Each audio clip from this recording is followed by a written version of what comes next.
Aujourd'hui, il n'est pas rare d'entendre que les hommes sont plus forts physiquement que les femmes et que certains métiers sont plus faits pour les hommes que pour les femmes. C'est ce qu'on appelle un préjugé lié à la force physique. Un préjugé, selon le dictionnaire Robert, est une croyance, opinion préconçue souvent imposée par le milieu ou l'époque. On peut alors se demander d'où viennent ces préjugés liés à la force physique et quel impact ont-ils sur la société actuelle. Comme je l'ai dit juste avant, il s'agit de préjugés, et un préjugé est soit imposé par la société, ou il peut être imposé par l'époque.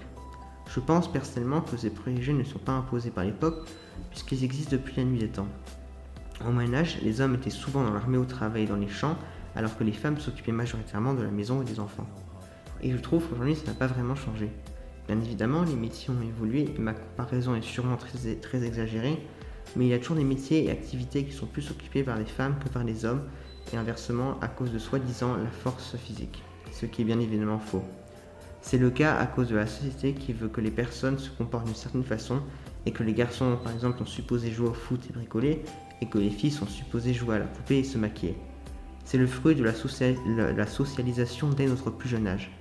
Les jouets que nos parents nous offrent sont pour les garçons bleus, il s'agit de voitures, et les filles reçoivent des poupées roses. Nos parents ne le font pas par méchanceté ou parce qu'ils pensent que c'est comme ça que chacun doit se comporter. Ils le font pour pas que nous soyons différents par rapport aux autres et ils sont influencés par de nombreux facteurs comme les pubs à la télé. En effet, beaucoup de publicités peuvent les influencer. Pour revenir sur les jouets dont j'ai parlé précédemment, si nous prenons par exemple peu importe quelle marque de poupée, dans la pub nous retrouvons presque toujours des filles qui jouent avec des poupées féminines avec presque aucune poupée masculine, puisque ces marques cherchent à vendre leurs produits à des filles et non des garçons. Malheureusement, cet emboîtement de la société a un impact aujourd'hui. Un impact sur les métiers notamment. Une étude du Caire montre que 90% des employés dans le métier du bâtiment sont des hommes, puisque les métiers du bâtiment demanderaient une force physique que seulement les hommes ont.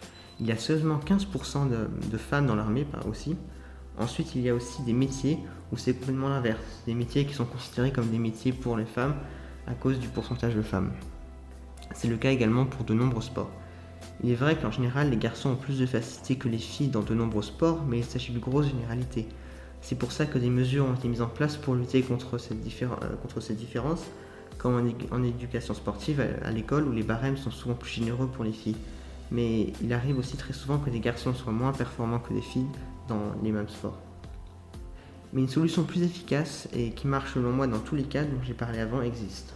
Je pense que le seul moyen de changer les choses et de changer notre façon de penser est de faire réfléchir les personnes à ce problème, puisqu'au final, nous décidons de ce qu'est la norme dans la société, et donc nous sommes les seuls capables de la faire changer. Et le bon côté des choses est qu'un changement est déjà en cours. Tous les chiffres dont j'ai parlé juste avant ne cessent d'augmenter tous les ans, et les publicités changent également énormément. Merci de m'avoir écouté.